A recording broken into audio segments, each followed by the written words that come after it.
dhe përshëndetje edhe një herë nga Uneni Islami në podcast dritë. Startojmë këtë podcast në këtë sezon të ri me një tjetër qëllim, me një tjetër mision dhe me një tjetër arsye shumë të fuqishme. Ndoshta secila nga ju, duke më parë sot ose gjatë gjithë kohës që vazhdojmë dhe jetojmë ditët tona, ka momente njeriu që vazhdon të buzëqeshte, të ecë, të punojë, dhe të kryej çdo gjë, çdo angazhim të jetës së tij, por brenda shpirtit të ndihet i lodhur. Ka nga ato gra që kujdesen për të gjithë, por kanë harruar të pyesin veten, po unë si jam? Dhe ka nga ato vajza ose nëna ose gra në moshë që vjen një stad në jetë dhe nuk e kuptojnë më arsyen ose kushtin dhe qëllimin se pse ato po vazhdojnë të ndihen kaq të lodhura, kaq të rënuara emocionalisht dhe kaq të vështira për të arritur të ndjejnë lumturi. Të gjitha këto pyetje, të gjitha këto situata dhe shqetësime, shumë njerëz i kanë hedhur në studime, kanë kryer studimet e tyre akademike për t'i ardhur në ndihmë, për t'i qëndruar pranë, por pse jo, për t'ia lehtësuar brengën dhe të gjitha shqetësimet dhe vështirësitë e tyre që nesër të kenë një jetë. Për gjitha këto kam deri që sot të ndaj këtë bisedë live, duke shpresuar shumë që tani më ta kemi në lidhje live, Leila Ferratin, një asistente universitare, psikoterapiste në formim dhe themeluese e nismës Dëgjoj Besove Pro. Leila është nga ato vajza që më ka treguar se fëmijërinë e saj e ka patur të mrekullueshme, ka patur një fëmijëri të përkëdhelur, ku është rritur brenda një familje ku ishte fëmia i parë dhe gjithçka rrite bukur dhe këndshëm për të. Por pas gjithë kësaj jetese në fëmijëri, ajo vendosi që mirësinë, ëmbëlsinë dhe atë kënaqësi të jetës që ajo kishte ta ndante dhe me gjithë vajzat dhe gratë e tjera. Leila, unë të pres të futesh në lidhje, kërkoj shumë ndjes të gjithë atyre që akoma presin dhe janë sërish me mua në lidhje live. Të lutem më dërgoj një request që të futesh direkt në këtë kontakt.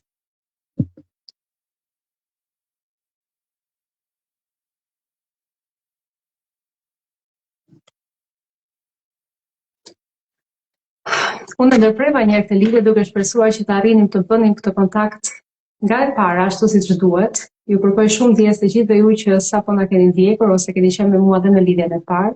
Ndodhin, është ndryshe kur ti je në një lidhje në një studio dhe ndryshe kur përtej telefonit në distanca shumë të mëdha duhet të kontaktosh nëpërmjet virtualitetit. Leila, të lutem, unë ta kam dërguar kërkesën, pranoje dhe futu në këtë lidhje që të vazhdojmë bisedën tonë dhe të kryejmë këtë mision që kemi lënë së bashku për gjitha vajzat, gratë dhe nënat që sonte janë live me ne.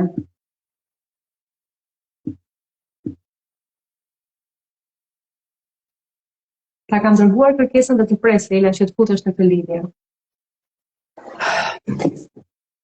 Për të mos mbetur ose për të mos ma shkëputur më këtë lidhje live, të doja shumë që këtë hapësirë ta mbushte me diçka tjetër që është paq dëm, e shtrenjtë dhe paq e bukur për mua sa që është podcasti dritë. Tani edhe emocionet bëjnë të veten, sepse nuk është e lehtë që të presësh për herës së dytë dhe mos arrish dot të bëhet kjo lidhje, por megjithatë, deri në atë kohë sa Leila të mundet të futet në këtë lidhje, unë do ndalem për pak dhe do flas në një hapësirë tjetër për diçka që nuk e kisha menduar, por pse jo?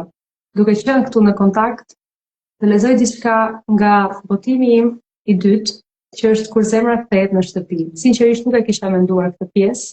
Ky është një libër që është shkruar me shumë dashuri nga ana ime, që ka marrë shumë kohë. Secili nga ne e di që ndër pasuritë më të mëdha që njeriu ka është koha e tij, dhe varet se sa ai e shfrytëzon këtë kohë për ta mbushur me gjëra që vërtet ja vlejnë. Ka individ që punojnë shumë dhe unë i vlerësoj pa mas për gjitha arritjet që ato bëjnë, qoftë nga sfera monetare, qoftë nga sfera e arritjeve sociale, kulturore, dhe kam besuar shumë që edhe unë mundem të arrij të lë diçka të bukur, ose ai mendimi, dëshira dhe ndjesitë që unë kam patur brenda shpirtit tim, të jenë duart ose të lehtësojnë, të ndihmojnë zemrat dhe mendjet e njerëzve të tjerë. Libri Kur zemra kthehet në shtëpi është një libër që është shkruar nga unë për të gjithë zemrat e atyre individëve që shpresojnë shumë ose kërkojnë që një ditë dhe shpirtin e tyre ta kthejnë në shtëpinë e tyre. Dhe ajo shtëpi nuk është një kontakt fizik me ambientin ku ne jemi lindur apo rritur, por me zemrën dhe shpirtin ton brenda nesh. Unë nuk e di se ku duhet të ndaloj, nuk e kisha menduar këtë pjesë, por të lexoj një hapësirë, saqë shpresoj shumë që edhe Leila pastaj të jetë në lidhje live dhe të vazhdojmë direkt sërish me misionin që ne kishim për sonte. Kam kaluar tek një kapitull i rastishëm siç e pat dhe vetë, shpletova disa faqe të librit dhe jam tek ata që na mësuan të flasim dhe pa e ditur edhe të heqtin. Është një dimension, ata që na mësojnë të flasim, na mësojnë edhe të heqtin. Pra, kur zgjedhim të flasim ndryshe. Ka një ditë që nuk shënohet në kalendar. Askush nuk ta uron, askush nuk e feston atë ditë. Megjithatë, është një nga ditët më të bukura të jetës së një njeriu. Është dita kur vendos të mos jetosh për vetëm për ato që ke trashëguar. Është dita kur ti zgjedh. Sepse sado të rënd të kenë qenë rrënjët tona, degët kanë ende lirinë të rriten drejt dritës. Ne nuk e zgjedhim familjen ku lindim. Nuk zgjedhim fjalët që kemi dëgjuar për herë të parë. Nuk zgjedhim plagët që na kanë gjetur kur ishim ende fëmijë. Por në një moment të jetës, fillojmë të zgjedhim mënyrën se si jetojmë me to. Dhe pikërisht aty fillon pjekuria.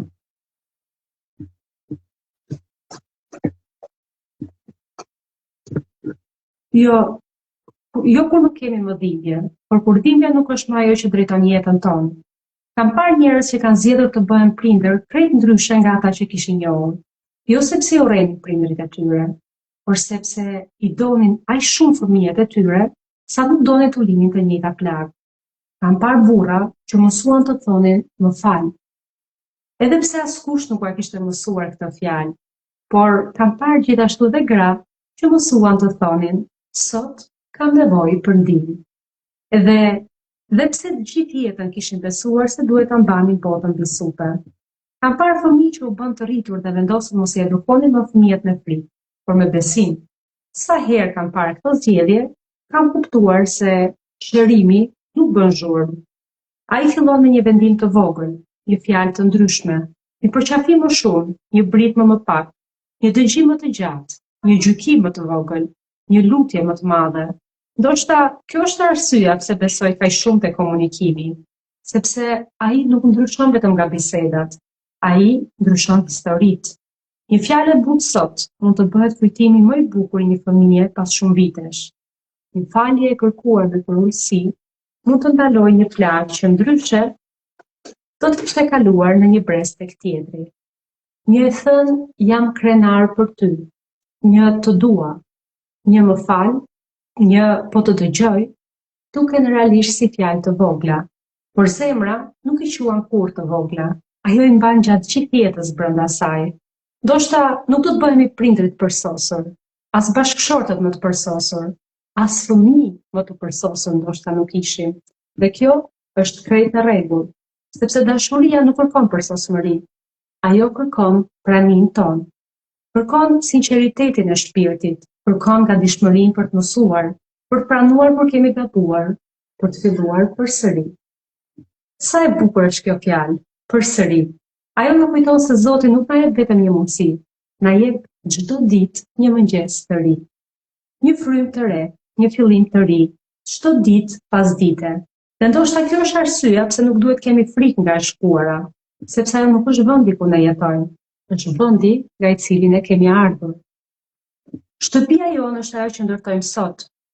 Jeta jonë është fjalët që ne zgjedhim të tregojmë sot, me mënyrën si dëgjojmë, me mënyrën se si falim, me mënyrën se si ne duam. Nëse sot do të më pyesë se çfarë është trashëgimia më e bukur që njeri mund të falë fëmijëve të tij, nuk do të flisja për pasuri, as për emër, as për sukses. Do të thosha vetëm këtë: lëru një shtëpi ku askush mos ketë frikë të flasë. Lëru atyre një tavolinë ku zemrat të kenë gjithmonë vend. Lëri kujtimin e një njeriu që dinte ti dëgjonte, sepse fëmijët nuk bëhen të pasur nga ajo që marrin. Ata bëhen të pasur nga mënyra si janë dashur, dhe ndoshta kur një ditë ata të rriten dhe të krijojnë familjet e tyre, pa e kuptuar, do të përsërisin atë që pan tek ti. Jo heshtje, por butësi. Jo frikën, por besimin. Jo fjalën që plagosin, por ata që bëhen stre. Sepse në fund të fundit, kjo është trashëgimia më e bukur që mund të lërë në zemër. Ti mësoj zemrat e tjera, të mos kenë frikë nga dashuria. Ndoshta nuk mund të ndryshosh mënyrën se si e dashur dikur, por mund ndryshosh mënyrën se si të duash një nga sot. Nëse je prind, kujtoje se fëmijët nuk kanë nevojë për përsosmëri, kanë nevojë për praninë tënde. Nëse je bir ose bi, mos harro se edhe prindërit e tu kanë qenë dikur fëmijë që nuk i mësoj askush se si të ishin prindër. Dhe nëse sot po përpiqesh të shërosh plagë të vjetra, mos u nxito. Edhe pemët më të forta rriten ngadalë. Mjafton të mos ndalesh. Kjo stre do të presë sa herë të kesh nevojë të kthehesh. Unë u përpoqja me zemër dhe shpirt që të vazhdoja, mund të vazhdoj të lexoj pafund, sepse ky është vetë 200 faqe libër dhe brenda tij un kam pjesë të shpirtit tim. E shikoj Lelën gjatë gjithë kohës akoma këtu. Dhe vjen shumë keq që nuk arrim dot të bëjmë këtë lidhje. Uroj shumë që mos të dal nga kjo lidhje live, të mos e kem të ftuar, pasi që dhe ajo është përgatitur rreth pyetjeve, unë ja kam dërguar më herë, siç bëjmë me çdo të ftuar që kam patur edhe në sezonin e parë. Wow, faleminderit. Përshëndetje. Përshëndetje Lila, mirëmbrëma. Mirëmbrëma, kërkoj ndjes për rregullim. Teknologjia është ndonjëherë edhe problematika. Faleminderit shumë që je këtu me mua. Uroj shumë që gjithë të emocione që më ka për mua tani më, mos jenë tek ti, të mbeten vetëm tek unë dhe ne të startojmë ashtu siç duhet, këtë podcast që edhe për te pritjes, unë besoj se ja ka vlejtur. Faleminderit shumë për mbështetjen e dashur. Absolutisht. Faleminderit që je me mua. Unë kam mision zemre. Të gjithë ju e dini dhe të ftuarit e mia më herët, por edhe për ju, edhe për gjithë ato të ftuar që vinë, kjo është një gjë që njeriu kur e bën me shpirt, do pres, do përpiqet, do dalë nga live, do futet sërish vetëm për të vetë mision, që ajo që ne kemi në zemër t'ja arrijë qëllimin. Në live mua më pëlqej ajo sepse isha në ndëgjim, por nuk mundesha të kyçem edhe the pas çdo vështirësie vjen lehtësimi, pikërisht ashtu edhe unë e mendoj. Të falenderoj shumë. Atëherë, startojmë sërish aty ku duhej më së miri të fillonte. Unë të falenderoj me zemër që je edhe sonte me mua në podcast dritë dhe dua që ashtu me pastërti shpirti të ndajmë së bashku me njëra tjetrën si dy gra, këshillat më të mira që mund t'i japim të gjitha grave, nënave dhe vajzave të tjera, rreth asaj që jo vetëm si dëshirë, por ti e ke mision jete, profesion dhe arsye që vazhdon më tej të punosh, do japësh kontributin tënd, po dhe të përmirësosh jetën dhe mirësinë e shpirtit të çdo gruaje tjetër. Faleminderit. Lila, unë gjatë bisedës që kam bërë me ty, më ke treguar se ti e rritur. Lila, më dëgjon? Po, ndëgjoj, po nuk e di, është problematika e internetit ndoshta. E kuptoj.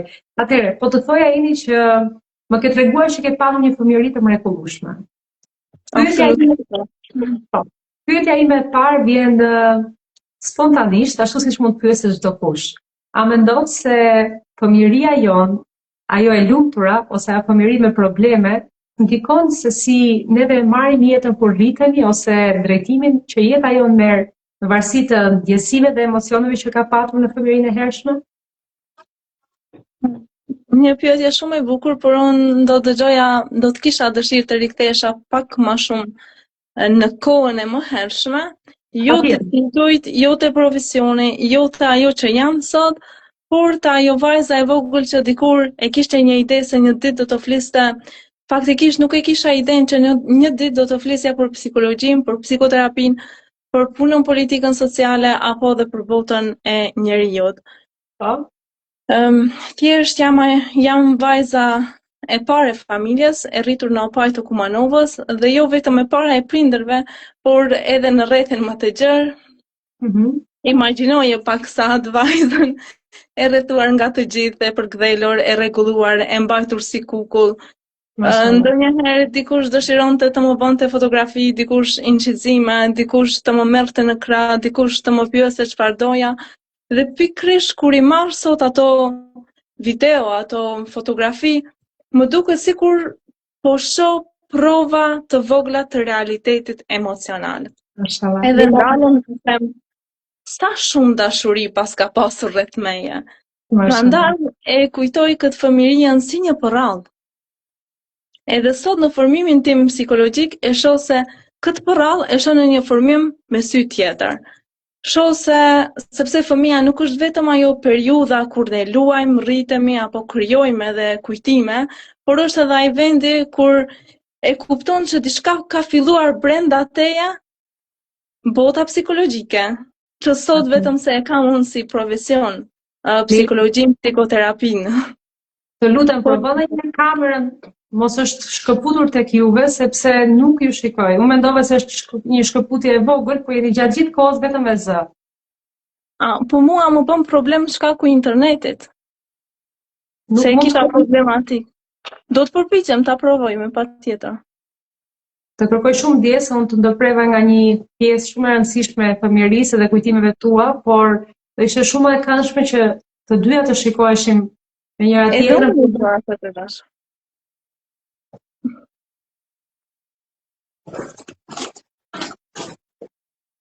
Nuk arrini do të lidheni, apo? Jo, nuk më bën interneti mundaj. E kuptoj. Në rregull, atëherë ajo problematika që më herët nuk mundeshim të kyçemi. E kuptoj. Atëherë vazhdojmë në këtë lloj pozicioni, uroj shumë që edhe me zë t'i vinë në ndjenjë gjithë atyre që realisht të dëgjojnë ditë një këshill ose një aspekt të arritjeve profesionale tuaja, do t'i bënte një lehtësim dhe çdo breng apo shqetësim që ato kanë. Dhe po më thonit që të gjitha mirësitë që ju morët nga fëmijëria juaj, arritët t'i bënit ato.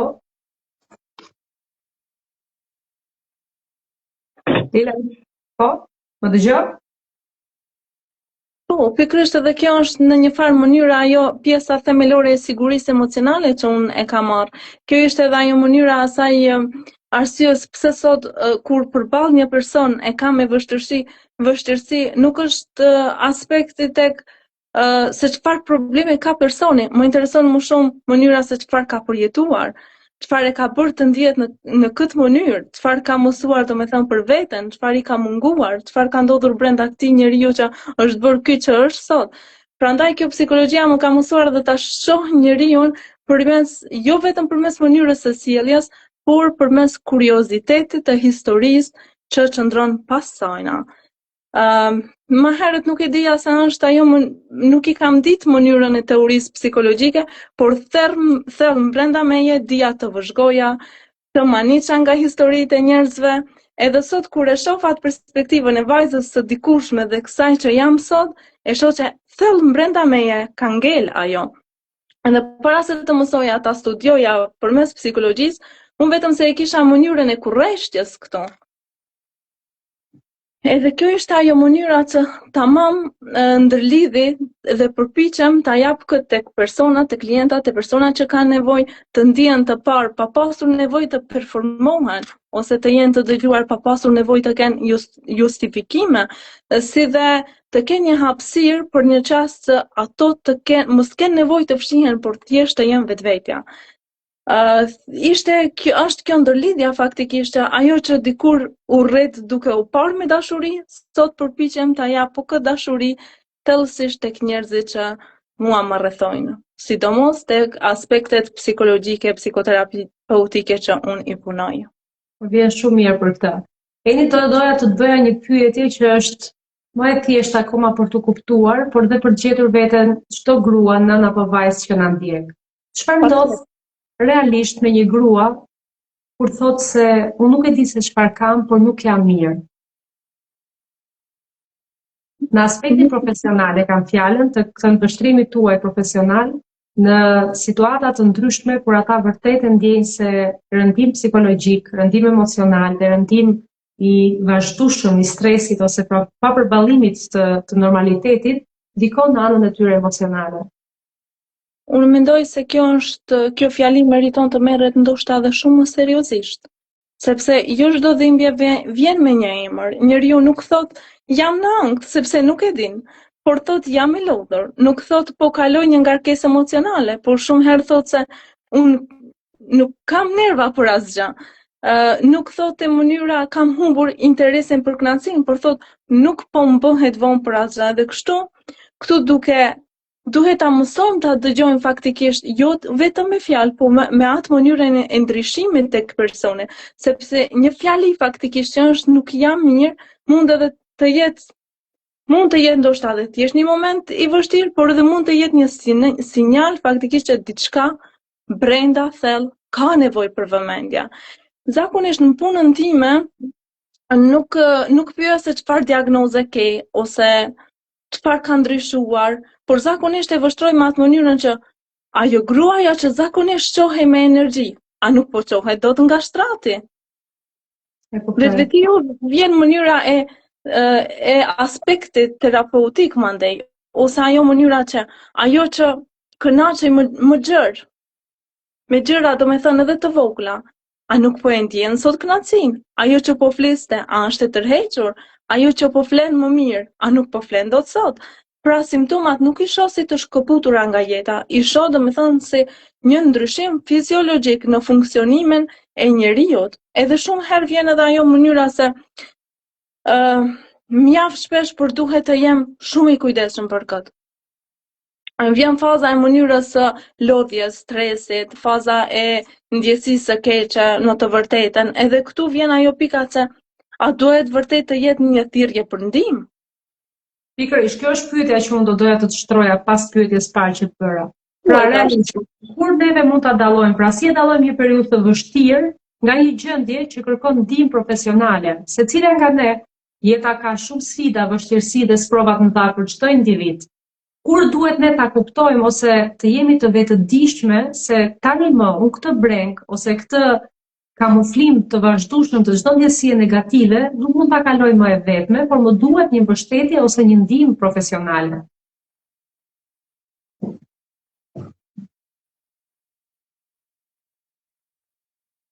Leila, më dëgjon?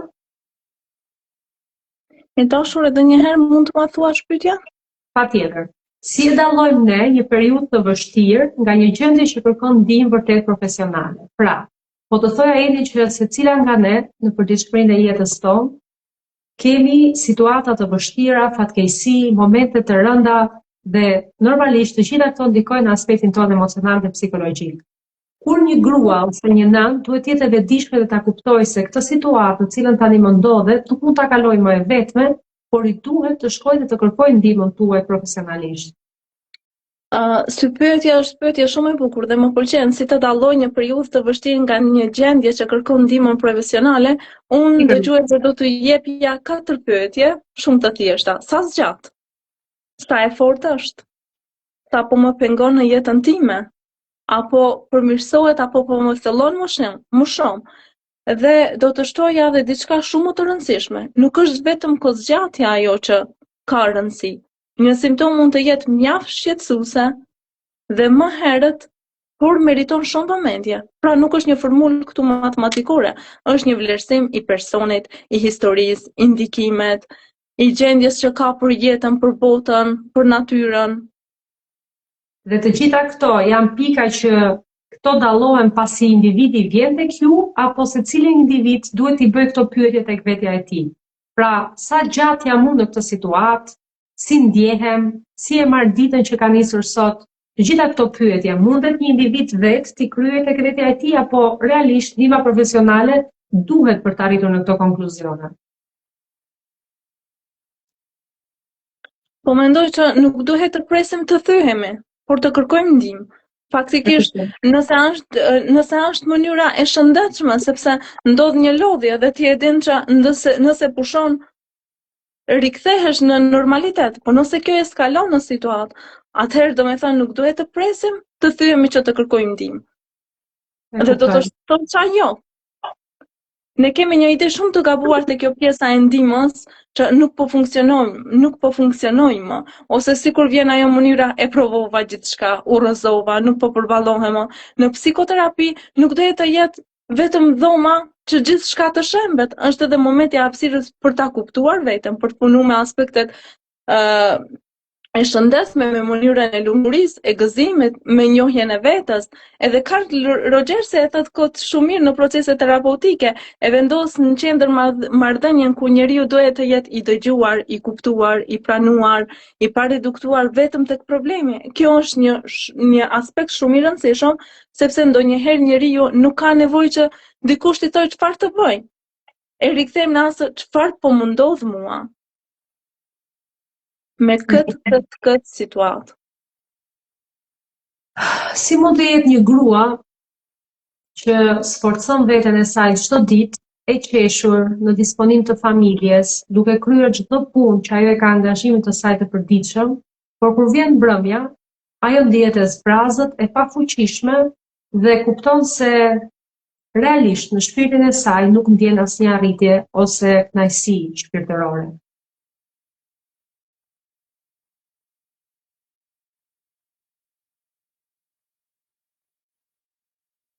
Lila? E dashur, mund të ma bësh edhe një herë pyetjen? Patjetër. Është gjatë gjithë kohës shkëputja e internetit, fakti që unë nuk mundem të shoh? Ishte si mund të jetë një grua duke qenë e qeshur edhe mandej mund ndërpre? Po, si mund të jetë një grua po pyesja jeni, pra çdo femër, çdo grua që ka angazhimin e saj ditor, zgjohet në mëngjes përtej faktit se ka patur një natë shumë të rënduar psikologjikisht, ajo vazhdon duke qeshur, duke punuar, duke rritur fëmijë dhe duke bërë gjithçka siç duhet, ndërkohë që brenda saj shpillohet ajo lufta e madhe dhe e jashtëzakonshme emocionale dhe e pamundësisë. Po, e kuptoj. Po këtu është ndonjëherë dhe është aspekti i ankthit në shumë herë tek gjinia femrore që unë i kam në për seanca, edhe kjo është diçka që nuk matet kurrë me sy. Në seancat e mia terapeutike shoh dikë me këtë dinamikën, vjen një grua që zgjohet në 6 të mëngjesit, e menaxhon shtëpinë, punon me përgjegjësitë të gjithë, me buzëqeshjen, po brenda saj trupi edhe truri i saj punon me ndërprerjen e një skeme shumë katastrofike. Po sikur të gaboj, po sikur të zhgënjehem nga të gjithë, po sikur diçka e keqe të më ndodh, edhe unë të ndaloj. Kjo praquhet edhe një funksionim i ankthit të lartë. Edhe këtu është një mënyrë e raskapitjes ku unë zakonisht e ndaj këtë mënyrën raskapitja e funksionale dhe nga mirëqenia.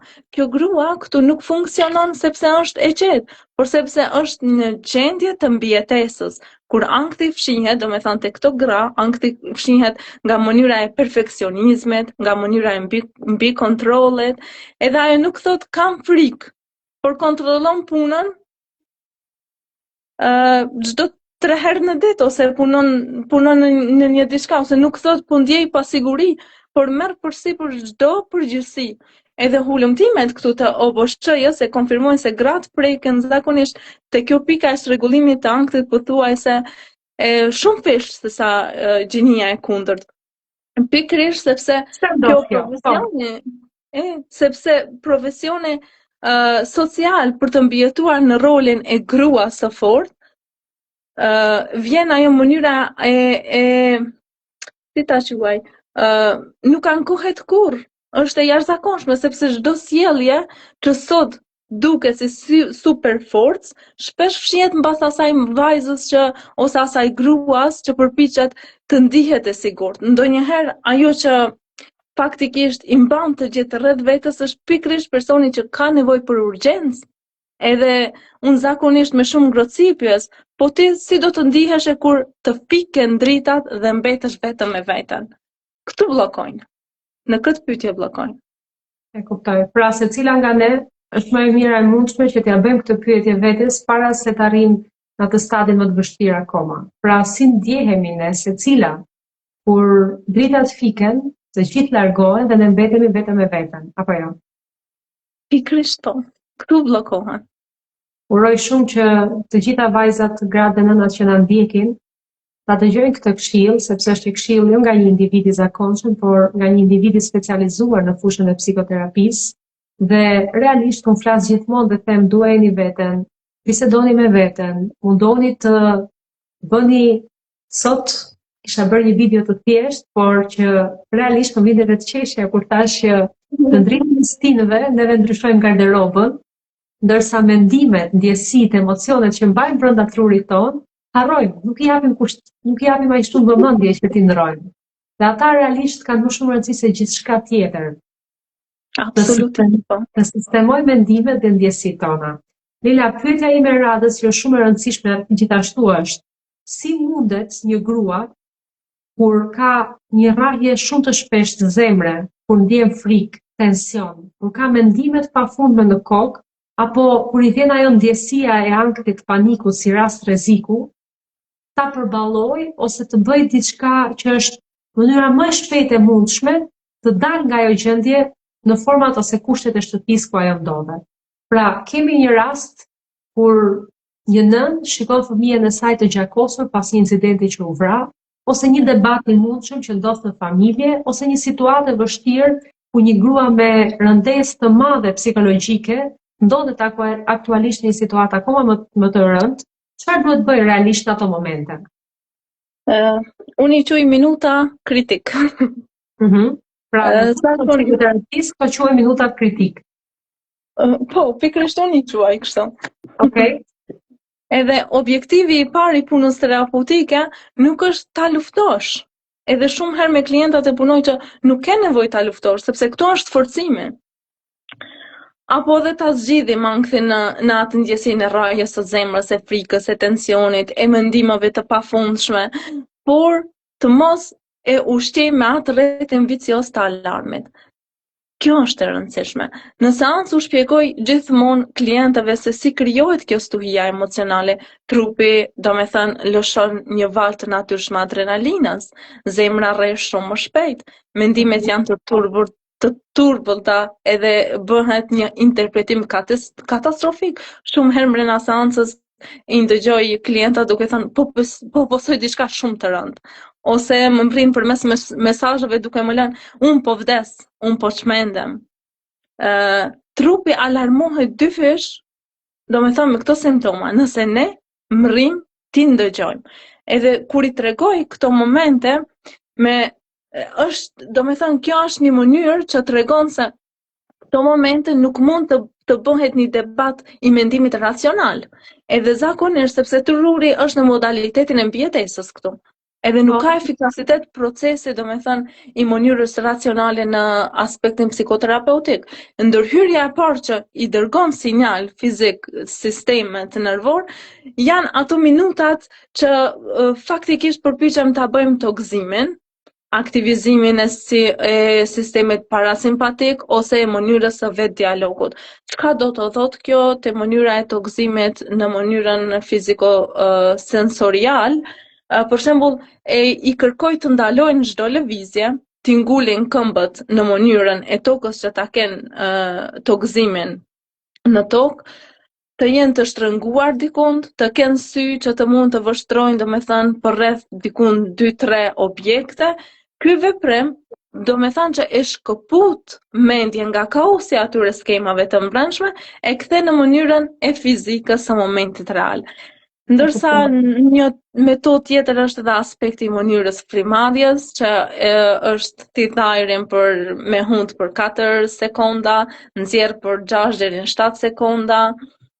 Mandej është edhe mënyra, për shembull, e vetë dialogut terapeutik. Nëse më ndodh brenda seancës, kjo i ushtroj mënyrën e vetë dialogut terapeutik. Pra nuk është esenca ti thuash vetes me forcë nuk duhet të kem frikë ose sepse rezistenca këtu domethënë e krijon më shumë tensionin. Ndërsa në vend të kësaj, nëse thuhet me ngrohtësi trupi im po përjeton thjesht një val adrenaline. Është pranimi këtu. Është një alarm i rrem. Ti e vetëson veten tënde sepse je i vetëdijshëm se kjo është një alarm i rrem. Jo një rrezik real. Nuk ka pse ta zgjidhem kët. Thjesht unë e di që është mënyrë që do të te kaloj edhe pse kam frikë. Edhe kjo fillon në zvoglimin e saj. Faleminderit shumë. Ishte jashtëzakonisht shumë e qartë dhe unë vë theksin vetëm tek fjalia më e madhe dhe tek ajo që më duk më e rëndësishmja, asgjë nuk është reale, të gjitha ndodhin sepse i mendojmë. Dhe Në momentin që ne veditsojmë veten në situatë tjetër, se jeta ka situata të ndryshme të vështirësive, atëherë ne duhet jemi të vetëdijshme se, okay, mund të ndjejmë rrahje shumë të madhe zemre, mund të panikosemi, mund të mbetemi të pafrymë, por kjo nuk është një rrezik vdekje. Gjithçka kalon nëse ne i dim këto 3-4 pika që sapo Lila na tregoi. Pra, të merremi me frymarrjen tonë, që situata të kalojë, të përqendrohemi me këmbët tona të mbulura në tokë dhe të shqipojmë 2-3 objekte që të reflektojmë të pamurit dhe në këtë situatë të dalim nga ajo gjendje. Dhe këshilla tjetër ishte mënyra e vet dialogut. Vet dialog, që do të thotë të fillojmë të bashkëbisedojmë me veten. Si dhe aspekti i frymarrjes ishte. Po, dhe aspektin e frymarrjes e një përmenda. Po, shumë faleminderit. Uroj shumë që secila nga ju që vërtet ka nevojë për këto këshilla, i ketë dëgjuar dhe pse jo t'i përdori në situata kur vërtet keni nevojë. Për sa i përket një pyetje tjetër, unë doja të fokusohesha edhe tek ankthi dhe stresi që ne kemi të përditshëm, pse jo, secila nga ne mund të ketë kaluar të tilla situata. Absolut. A është gjithmonë ankthi një lloj dobësie apo ndonjëherë është mënyra e trupit që na thot ne ke mbajtur shumë gjithçka brenda vetes, tani të duhet të ta tregosh. Aha. Ankthi absolutisht nuk është kur dobësi. As dobësimi karakterit, as dështim profesional. Për mendimin tim është një sistem alarmi biologjik i pjekur që po na sjell në informacion të mbijetesës tonë. Të do me thonë, në psikoterapinë moderne, ne shohim trupin si një aktiv, si një aspekt aktiv, ku emocionet e parafrazuara janë. Edhe hulumtimet në teorinë e kognitives, në mënyrën kognitive sjellore, e konfirmojnë se kur ne i injorojmë kufit tanë psikologjik, për një kohë të gjatë, trupi merr sinjale që kontrollon, që do të thotë se është në alarm stresi, ankthi. Ndes alarmi fizik. Por si psikoterapist, më pëlqen të jap gjithmonë një nuancë dikun më ndryshe. Jo çdo ankth do të thotë vetëm kam mbajtur diçka të fshehur, se e potencoj edhe e ndëgjoj në rrethin ton shumë herë që, okay, ti ke mshef diçka që tash po të shfaqet në trup në ankth. Unë do ta quaj është edhe shumë më kompleks. Ajo ushqehet nga shumë faktorë, që janë faktorët biologjik, që janë faktorët gjenetik, që janë faktorët psikologjik, janë faktorët mjedisor, edhe një metaforë që shumë herë ua tham klientëve, është alarmi i trupit nuk duhet ta urresh ose ta luftosh, por duhet ta dekodosh.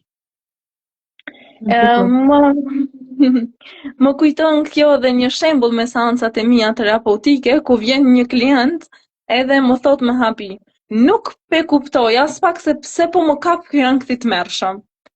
Sot po jetoj gjithçka dhe gjithçka jam në mirë, jam në rregull.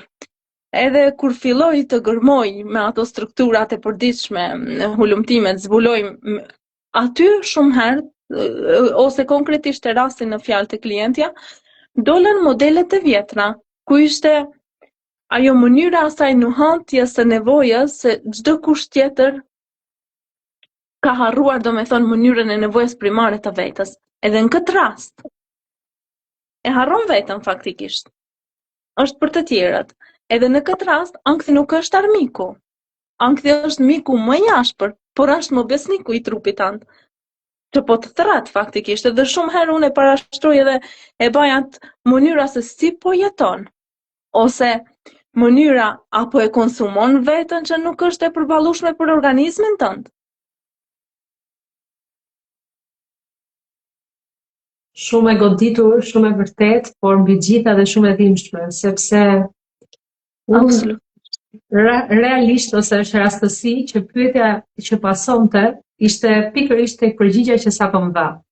Pra ju thatë që ndonjëherë një grua duket shumë në rregull sepse është aty për të gjithë dhe kur ndjen ankth mendon që unë isha mirë çfarë kam, por ankthi në atë rast është bashkëpunëtari i saj që i tregon se shiko ti tani duhet kujdesesh dhe të mendosh edhe për veten. Dhe në këtë situatë pyetja që unë doja të shtroja është secila nga ne ka angazhime, absolutisht nuk i lëm më njanë edhe meshkujt, edhe burrat janë ata që vërtet mund përjetojnë ankth, mund të kenë vështirësi të ndryshme, akoma më të mëdha sepse Ka shumë gra që jetën e tyre kanë vetëm brenda shtëpisë ose familjes ose fëmijëve, po burrat I duhet dhe familja dhe puna jashtë, por gjithashtu dhe gratë. Nuk janë më vetëm në familje, por që I kanë të dyja këto dimensionet e stresit dhe të ankthjet të përditshëm, dhe marrëdhënie me kolegët, dhe marrëdhënie me individë të ndryshëm, por dhe familja dhe kushtet e tjera të jetesës. Dhe gjitha këto bëjnë që shpesh herë secili nga ne të jetë në atë ankthin e të nesërmes. Si parashtrohet kjo? Unë doja të dija Leila, a ndikon tek ana psikologjike ose tek ana e ankthit dhe depresionit ose stresit të vazhdueshëm të njerëzve pyetja se çfarë do ndodh mua nesër? Çfarë do të më ndodh mua nesër? Zakonisht frika e të ardhmes, frika e ndjesisë po nesër si do jem, ose gjithçka që vështirësohet, ose një pamundësi që ne ndjejmë, edhe e nesërmja na duket si një hapësirë e errët. Po, zakonisht sepse është e panjohur. Pikërisht këtë po dua të them. Po pra, kjo është pyetja që duhet bëj. E panjohura për gjithë njerëzit, duhet të jetë realisht një hapësirë ankthi ose një derë ku njerëzit e shikojnë dhe mbushën më shumë atë ndjesinë e frikës ose të ankthit? Zakonisht në seanca terapeutike ndëgjoj në mënyrën që nuk jam mirë. Edhe është një diçka që ju ngec në fyt. Nuk është thjesht një frikë, por është ajo që do të në psikoterapi faktikisht këtë unë e quaj turp toksik I brendshëm. Studimet në psikologjinë sociale tregojnë diçka shumë tronditse. Truri është human në përkthimin e refuzimit ose izolimit social, edhe në të njëjtën e në mënyrën e rrugtimit që është tamam si një mënyrë e dhimbjes fizike. Kur ne rritemi në shoqëri dhe kultivojmë këtë të qenuri gjithmonë I fortë, ti parashohim të ardhmes, të jemi perfeksionist, të jemi të vetëdijshëm, të planifikojmë mënyrën e sotme e ardhme, vështrimin, kujdesen, edhe kur ne rritemi në një shoqëri në këtë mënyrë të qenë gjithmonë I fortë, pra truri e regjistron mënyrën e cenueshmërisë së kërcënimit ekzistencial. Pra të thuash nuk jam mirë, ose është e njëjta sikur kam frikë të parashikoj të ardhmen, pa marrë parasysh në çfarë vështrimi janë pyetjet të cilët personat individualisht ja bëjnë vetës, por truri do të thotë këto, unë po rrezikoj të braktisem. Zakonisht në punën me klienta, kur I hyjmë mënyrës së zbërthimit do me thënë të këtij turpi, ose të kësaj pasigurie për të ardhmen, për të sotmen, për mënyrën e se si e ka kaluar edhe të shkuarën, por është edhe mënyra shumë kjo pjesa e frikës së të ardhmes, po thuash se gjithmonë zbulojmë aspekte që janë të fshehura edhe në kurzimin e fëmirisë shumë herë, sepse vinë njerëz që kanë mësuar se dashuria, vëmendja, pranimi ose gjithçka duhet të jetë në atë mënyrën që duhet të jetë vajzë ose djalë I mirë, të mos bëjë zë, të mos shkaktoj probleme, të jetë super stabil, edhe në këtë mënyra e parapame për të ardhmen, shkakton ndjesinë e braktisjes së të tashmes, që është në mënyrë konflikte. Mua më kujtua edhe një rast I terapisë me një kliente që më mbush plot me si dhe tha, Leila, po të tregoja njerëzve të mi faktikisht, se jam e rrëzuar shumë emocionalisht, që kam frikë për të ardhmen, që kam frikë për lidhjen, për raportin, për marrëdhënien, që kam ndjesinë se gjithashtu edhe kam atë ndjesinë se po më prishet imazhi im për mua. Ishte frika e mënyrës së dështimit. Pra do me thënë ishte ajo puna më e madhe e asaj mënyrës që unë përpiqesh ata bëja këtë çmontimin e këtij miti. E kuptoj. Pra ndjesia e njeriut për të qenë në perfeksion ose për të ruajtur balancat emocionale të jetës jetësore, të marrëdhënieve me të tjerët, bën që të krijohet ai ankthi I vazhdueshëm që një ditë ti del nga ky perfeksion, ose mund të zhgënjesh njerëzit përreth, ose ti nuk mund të jesh ajo që ti ke menduar dhe ke synuar gjithmonë, apo jo? Absolutisht. Dhe si mund të arrijë njeriu ta largojë nga mendja këtë gjë? Pra, si mund të largohemi nga kjo ndjesia që mos arrijmë deri tek ankthi ose tek depresioni? Ndoshta ka dikush që na dëgjon dhe e ndjen brenda vetes këtë ndjesi. Rikthimi tek vetja. Të besojmë tek vetja, apo të rikthehemi dhe të kuptojmë se ne jemi mjaftueshëm kaq ose kështu si jemi dhe nuk arrijmë dot të shkënjejmë të tjerët, ose dhe nëse ndodh diçka që nuk e kemi pritur, ky realisht nuk është shkënjim. Po. Absolutisht po, nuk është gënjem. Rikthimi tek vetja, nëse ti plotësohesh me veten, atëherë kemi mundësi edhe të japim edhe për të tjerët. Nëse nuk jemi të plotësuar me veten, nuk kemi se çka të japim as për veten, por as për të tjerët. Mirë po Lila, pse ndodh që një femër, grua ose nën, të ndihet në faj ose të ndihet keq kur ka dhënë kaq shumë dhe në fund vendos të zgjedh veten? Sepse për shumë gra koncepti faktikisht i të qenurit vajza e mirë ose ajo gruaja e mirë është ajo mënyra e kurrëzimit të qenurit e dobishme për të tjerët. Është mënyra e ndjenjes së fajit e gratë, domethënë nuk është e rastishme, është një program i mënyrës psikosociale e thellë. Që të vogla, zakonisht vajzat, shpërblen me dashuri dhe lavdrata vetëm kur janë të bindura, kur janë të urta, kur sakrifikojnë lodrat për kohën e tyre ose për të tjerët. Edhe do me thanë këtu, kur një grua në këtë kurrëzim e provon të vendos kufit apo të thotë sot do të pushoj, këtu amigdala e saj, qendra e saj mënyrës së alarmit të rrezikshëm të trurit, fliron sistemet e stresit. Do me thënë, mënyrën e fillon aktivizimin e çlirimit të sinjaleve të stresit. Truri nuk e përkthen këtë si pushim ose si mënyrë si vetë kujdes, por e përkthen si mënyrën e kërcënimit se po e braktisë rolin e saj. E do me thënë, në këtë mënyrë, fajtësia është dënimi që truri, do me thënë, i jep sepse po thyen rregullimin e vjetër të asaj mbijetesës. Ti vlen këtu vetëm kur shërben. E kuptova. Pra kjo vjen si pasojë. Po. Prandaj, kur ajo thot jo, kur të marr një ditë për veten, apo kur i lë punët e shtëpisë për nesër, ajo nuk ndjen me njëherë pache. Ajo ndjet në faj e rëndume në kraror. Faji këtu do me thënë, nuk është dështim se ke bërë diçka të gabume. Ndonjëherë faji është thjesht emocioni që shfaqet kur ti po bën diçka të re. Ndryshme. Po. Pikërisht. Por kufiri këtu nuk vendoset për të larguar të tjerët. Kufirin ti këtu e vendos për të mbajtur veten gjallë brenda vetes ose brenda marrëdhënies. E kur ti e zgjedh veten, ti nuk po e merr asgjë, nuk jetë duke ju marrë asgjë të tjerëve. Ti thjesht do me thënë në këtë mënyrë po e mbron burimin që të kesh diçka shumë autentike për dhënë nesër. Nga vetja, për veten edhe për të tjerat. Shumë e bukur. Falenderoj shumë, ishte vërtet shumë e bukur e thënë, por edhe një këshill shumë e vlerë.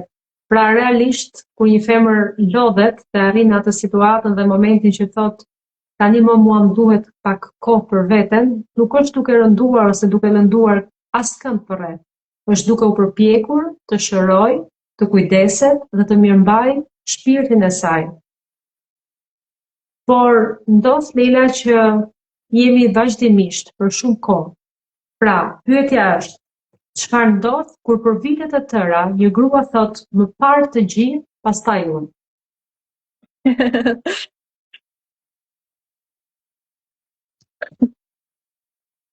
Më parë të gjithë, pastaj unë. Më vjen të qesh.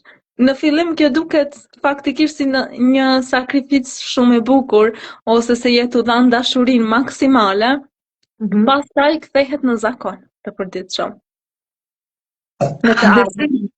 Dhe si ndikon ky zakon tek ne, dhe si ne në mënyrë të shëndetshme dhe pa lënduar askënd që është mësuar tani me këtë zakon, ta heqim nga jeta jonë.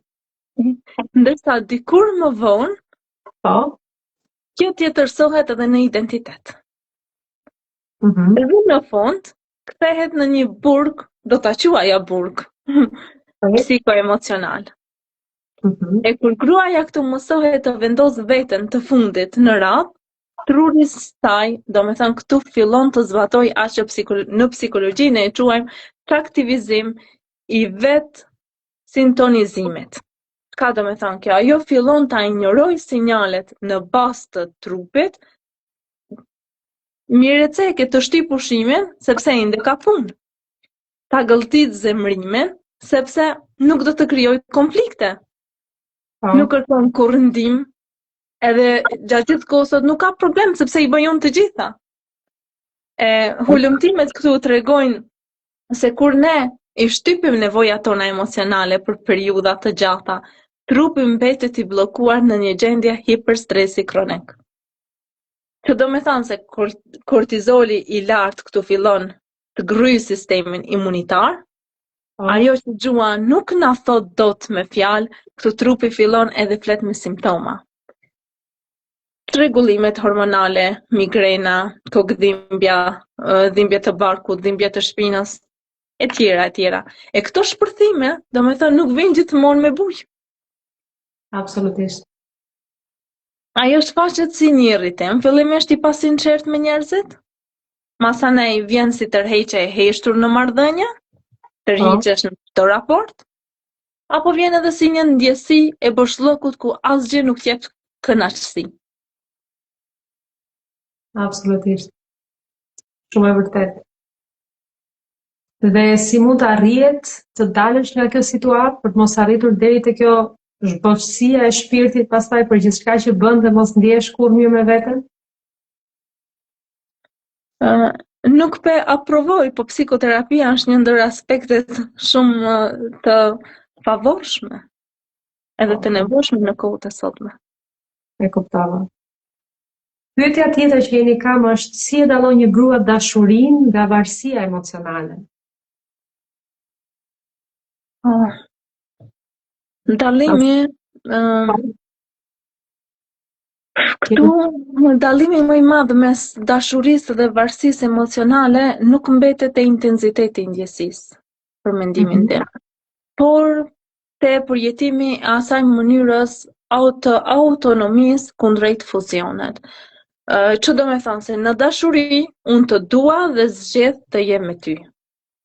Ndërsa në varësinë emocionale unë kam ndjesinë se pa ty nuk mund të jem mirë as me veten. Okej.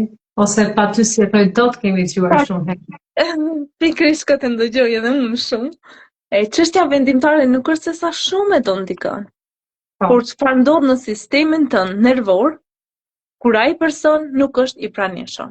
Do me thënë këtu do të pyesja unë, a mund të vazhdoje jetën tënde pa rënë ti në ankth? A e ruan dot identitetin apo dëshirat dhe mendimin tënd? A mund ta tolerosh një distancë fizike apo emocionale pa u ndjerë sikur po e humb veten?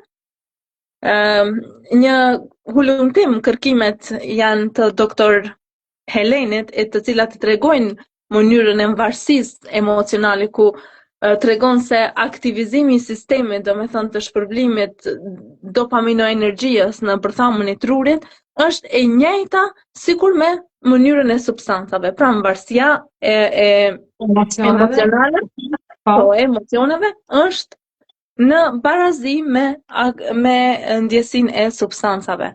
Wow. Që kjo do të thotë se prania e tjetrit nuk përjetohet më si një kënaqësi e bukur këto, por as si nevojë biologjike e mbijetesës. E kuptoj. E në këtë mënyrë do me thënë që dashuria e shëndetshme thotë unë jam e plotë si vetvetja, por zgjedh të jetoj me ty. Ndërsa te varësia emocionale përshpëritet, nëse ti largohesh unë nuk ekzistoj dot pa ty. E në seancë, kjo më bëhet shumë e dukshme, edhe më kujtohet një rast kështu, ku më tha, Lejra, unë nuk e di se çfarë dua, por unë e di vetëm çfarë don ai. Shumë e thellë varësia, shumë e thellë dhe e dhimbshme. Edhe në mjetët të cilat arritëm t'i punojmë me semiprojekte, me hapësirat personale, me modelet terapeutike të cilat i bëjmë, mbaj mend që gjatë një përfaqësimi grafik të cilën e punova, personi në fjalë vendosi figurën e plot të vetën, edhe personin tjetër e vendosi mbi. E vetëdijshme që ai qëndronte mbi të. Që do të thotë se ajo i zhduki veten këtu. Absolutisht. Edhe më tha, nëse ai është i ftoftë ose nëse ai mërzitet, unë nuk mund të marr frymë. Sikur që e interpretoj në mënyrë të demonstrueshme. Ose e potencoj edhe që të gjithë ditën e kaloj duke pritur një shenjë, një alarm nga ai. E kuptova. Këtu do me thënë, aty mrije të kuptohet se truri i saj nuk është duke përjetuar këtu romantizmin. Absolutisht. Por është në mënyrën e reagimit vigilant sistemit nervor simpatik. Një frikë prej braktisjes. Kushto ishte hapi primar që një individ duhet bënte në të tilla situata? Zakonisht janë aspekte shumë të thella, që mrihet të analizohet procesi komplet dhe vjen nga faza shumë raste, ndoshta nuk do ta potencoja konkretisht, por në shumë raste është edhe nga faza e fëmirisë. Sepse dashuria, sepse është një marrëdhënie e shëndetshme, nuk kërkon kur zhdukjen e vetës për ta ruajtur atë, ama në këtë mënyrë dashuria i jep hapësirë të marrë, domethënë, frymën të rritesh, ndërsa kjo mënyra e varësisë emocionale e ngushton botën derisa bota rrotullohet rreth saj. Edhe çka është kjo pyetja që e parashtrove? Është ajo mënyra e ndërlidhjes, sepse është diçka e njohur për të, raporti me prindrit. E kuptoj. Po më kujtu tërheq në rafin. Tani më kemi dhe një shkëputje të zërit, por është po? Gjithat. Po, më duke që, se do të thotë. Dëgjohë në dashur. Ishte një shkëputje e vazhdueshme e zërit, po patë mundësi ta thuash edhe një herë që kemi një rast, sepse nuk e dëgjuam dhe uroj shumë që të vazhdojmë më tej, paktën me zë, ta kemi këtë lidhje. Po, e potencova që është një rast konkret vetëm, që jo të gjitha rastet janë në mënyrë identike të njëjtë. Absolutisht, absolutisht. Kjo është e vërtetë. Secili nga ne ka rastet specifike dhe secili nga ne ndjen emocionet, lidhjet e varësisë emocionale, por edhe ndjesinë e dashurisë në dimension të ndryshëm. Kjo është e vërtetë.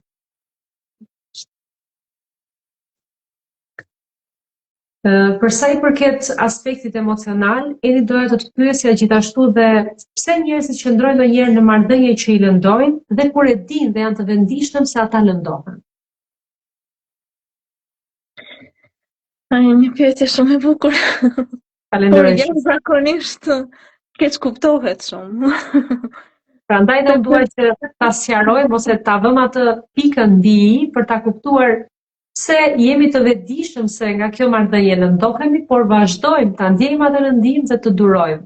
Se ndonjëherë duket si vetflijim, por realisht nga aspekti psikologjik dhe ai i psikoterapisë, si cilësohet kjo?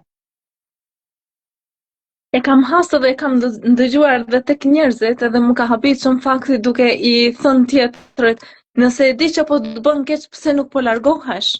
Por e vërteta është se vendimi emocional nuk funksionon me logjikën e mendjes. Shumë e bukur. Pra, edhe një herë, mendimi emocional nuk funksionon me logjikën e mendjes. Me logjikën e mendjes. Shumë e bukur. Kjo është vërtet një pikë drite. Faleminderit e dashur. Që do të thotë që ti mund të dish qartësisht se një marrëdhënie po të shkatërron.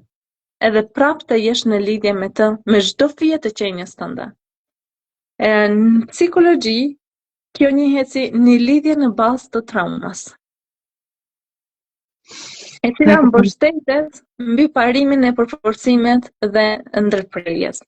Që do të thotë se eksperimentet që janë bërë psikologjike behaviorale këtu, kanë treguar se truri nuk bëhet i varur nga mirësia, nga dashuria e qëndrueshme, por nga pa parashikueshmëria. E qartë. Kur një person, një partner, një ditë t'jep dashurinë intenzive, dhe 3 ditë të ftohtë, të lëndon, të shpërfill, trurit këtu lëshon mënyrën, dozat masive të mënyrës së dopaminës, pikërisht në atë moment e arrin pikën e afërsisë, që do të thotë se ti nuk je i varur nga dhimbja, ti bëhesh i varur nga mënyra e asaj shpresës që ai person do të kthehet prapë në versionin më të mirë të mundshëm.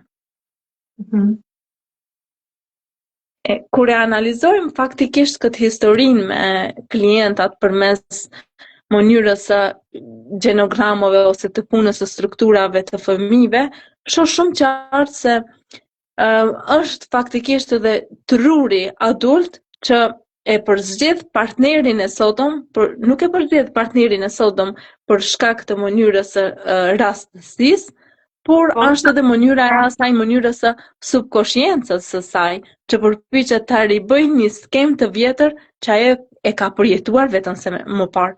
Qoftë me prindët, emocionalisht që është i papërqendruar, që është i ftoftë, apo që nuk ka disponueshmërinë në fëmijërinë e fëmijës. Edhe këtu truri ynë, do me thënë që priret të zgjedh në njohuri përkundrejt të panjohurës, sepse në nivelin e kësaj mënyrës së subkonsciencës e njohura përkthehet si pasiguri, si siguri më fal. Madje edhe kur ajo njihet, edhe pse të lëndon, është e pranueshme. Prandaj nuk pyes kurrë pse po e lejon kët në seanca. Por e pyes shumë herë klientat çfarë po të mban aty, sepse vetëm kur e kupton se ajo që po e kërkon nuk është ky burr ose nuk është kjo grua sot, por është shërbimi i asaj plagës së vjetër të fëmijërisë, këtu fillon çlirimi i vërtet tek personi. E vërtet. Prandaj shumë herë unë gjithashtu dhe shumë psikoterapist ose shumë individ që merren me vetzhvillimin e vën teksin mbi i dhe atë pikën kryesore të punës me jetën tonë në fëmijërinë e hershme, me traumat, me ndjesitë, me emocionet, me vështirësitë që secili nga ne ka kaluar dhe mendon se duke u rritur ata janë zbehur. Realisht ato flenë brenda nesh dhe në vazhdim, në varësi të zgjedhjes qoftë të partnerit, qoftë të profesionit, qoftë të aspektit të jetesës, ato zgjohen dhe bëhen pasqyrë e asaj që ne vazhdojmë të jemi. Shumë e bukur dhe e vërtet. Për sa i përket këndit tjetër të dimensioneve, do doja të kaloja tek cila është ajo fjali që çdo grua duhet të mësojë t'ia thotë vetes kur ndihet keq, ndihet e dobët, ndihet jo shumë e bukur në momente të ndryshme, në përditshmërinë e saj, ose pse jo, ka shumë raste që duke parë perfeksionin në rrjetet sociale, në televizion dhe kudo tjetër, të ndihen si të pavlerë. Sa e thellë. Do të doja ta mbante në vend këtë çdo grua. Vlera ime është e lindur dhe e padiskutueshme. Ajo nuk rritet nga prania apo nga vlerësimi i dikujt, edhe nuk zvogëlohet nga largimi apo refuzimi i askujt. Shpesh kur dikush largohet, ne nuk e vajtojmë vetëm humbjen e marrëdhënies, por fillojmë e vëmë veten në dyshim. Për shembull, çfarë nuk pata unë, pse nuk isha mjaftueshëm, çfarë kishte ajo që unë nuk e kisha.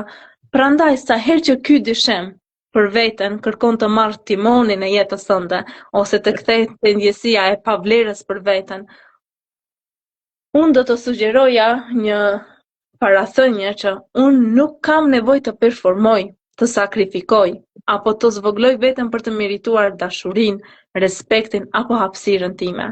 Unë nuk bëhem më e vlefshme kur dikush më zgjedh dhe nuk bëhem as më pak e vlefshme kur dikush largohet. Shumë e bukur dhe vërtet.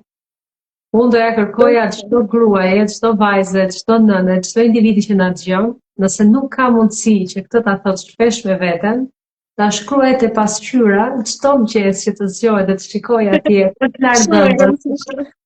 Ta lexoj dhe ta ketë si slogan që dita e tyre të vazhdojë me këtë thënie kaq të rëndësishme. unë nuk kam nevojë të jem e zgjedhur për të qenë e mirë. Unë jam e mirë kështu si Zoti më ka krijuar dhe secili që na do, qëndron me ne për këtë që ne jemi, jo për atë që ato duan të marrin nga ne. Shumë e bukur. Faleminderit shumë Leila. Ishte vërtet kjo bisedë ka shumë vlerë dhe unë jam shumë e lumtur që të kam në këtë lidhje. Më vjen shumë keq që nuk arrin dot akoma të shoh. Nuk e di se si do arri dot të ta ruaj këtë video dhe ta kesh edhe ti në çdo kontakt që neve do kemi njëra tjetrën, por do vazhdojmë kështu deri në fund, vetëm për këshillën dhe atë domosdoshmërinë që unë ndjej për t'ia dhënë si rrezë drite çdo grua dhe nëna që rësonte me ne. Do kaloj në një tjetër dimension dhe është ajo dhe pikat e tua të rëndësishme që ti ke zgjedhur: dëgjo, beso dhe pro. Pse zgjodhe pikërisht këto 3 fjalë në misionin tënd të ri? Sa dashuri, sepse për mua kjo dëgjo, beso, vepro nuk është një slogan, është një proces.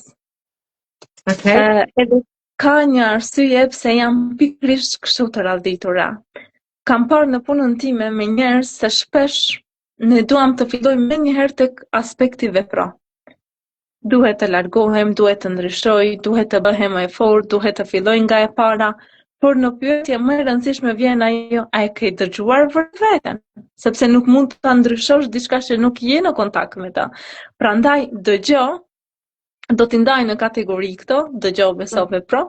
Prandaj dëgjo, çfarë do të thotë realisht? Nuk do të thotë vetëm të dëgjosh zërin e brendshëm. Këtu do të thotë të ndalosh mjaftueshëm gjatë për ta kuptuar çfarë po ndodh brenda meje, çfarë po ndjej, çfarë po shmang, çfarë po më dhemb, çfarë të mungon, çfarë po toleroj prej kohësh. Dhe ndoshta edhe pyetja më e vështirë: çfarë po i thua vetes çdo ditë pa e kuptuar. Në psikoterapi këtë shpesh e ndaj si një verzion të problemeve në kontakt. Për shembull, kam një problem në marrëdhënie, por ndërsa e eksplorojmë mënyrën, e zbulojmë se pas kësaj marrëdhënie mund të jetë frika e refuzimit. Kur arrim te frika e refuzimit, pas frikës mund të jetë edhe mënyra e bindjes që nuk jam mjaftueshëm. Ndërsa pas kësaj mënyrës që nuk jam mjaftueshëm, vjen ajo mënyra e një historie të tërë të tij. Prandaj, ndonjëherë problemi që këtu e sjell ose e sjell terapia nuk është një mënyrë e problemit të vërtet, është ajo mënyra që i hap derës, edhe është aspekti që ti e dëgjon veten, sepse kur fillon ta dëgjosh veten, fillon ti shohësh mënyrat më të normalizuara. Edhe mandej e kam vendosur aspektin beso.